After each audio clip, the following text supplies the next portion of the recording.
So is this a luxury Swiss watch or the copy of a cheap Hong Kong white label manufacturer?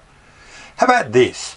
Is this a piece of luxury that we should all be aspiring to own, or just another possible Kickstarter frantically scrambling to try and get our attention? Or this one, is this a classic statement of restrained model? Now, it's easy to throw rocks at tag, and just about everyone on YouTube has. They're a convenient punching bag and they're an easy target. But how to explain Rolex and a member of the Trinity like AP getting caught up in these comparisons with Kickstarters and Hong Kong-based white label companies? That's an interesting question. I suspect that it's not that the old guard in the watch industry, like the old guard in any industry, are acting that different to they have in the past. It's a classic tactic of let the noobs, let the new players who are desperately trying to find a way to get attention, let them experiment with all the new and interesting stuff. And the big players, the powerful players, will pick up what they see subsequently works. That's a tactic that every car company, every computer company, every company that is big in every industry has always tried to do.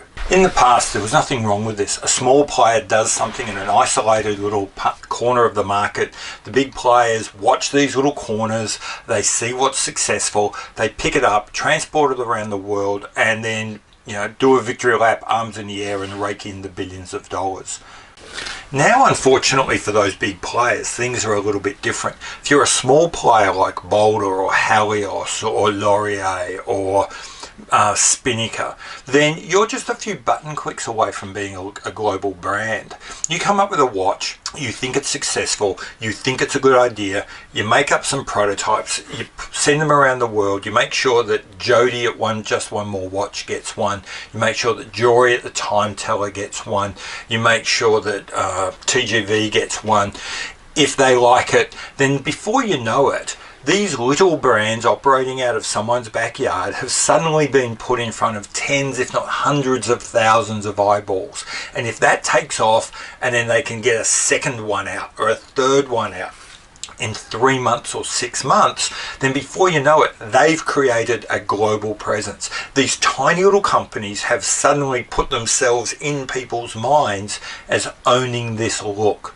And so by the time the big players like TAG or Rolex or AP cotton on to what's going on, get involved in the zeitgeist, have that reverberate back into their design teams, and then come out as a product, these looks have been well established in people's minds as belonging to someone else. Maybe this is one of the reasons why a lot of these big brands are just constantly going back and remining their old history, because it's the only way they feel comfortable not treading in the space of where all these little Kickstarters and microbrands and white label factories are coming from. This is perhaps the only way right now they feel comfortable staying out of the muck with those players and having some clear air to produce their own things. Now, this can't go on forever. Sooner or later, every company will reach the bottom of their particular barrel. Sooner or later, every company will be forced to have a good hard look at themselves and actually, God forbid, come up with something new. Personally, I can't wait. I think right now, with the Rolex Meteorite dial, with TAG's not quite getting it right with the Ortavia, with AP just not getting the dial right on the Code 1159. What you're seeing is how these big companies are struggling with being creative. They're struggling at being inventive. You're seeing what Tudor's doing with the P01, a kind of allergic reaction to that, reaching right back into prototype stage to find something, anything that they can sell.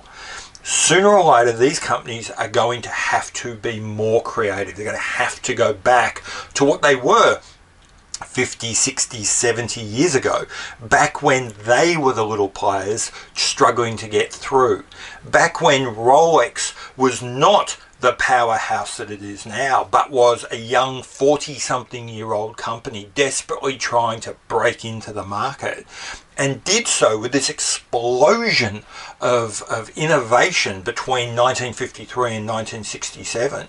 In that short 14-year period, Rolex produced all of the watches that we know them by now.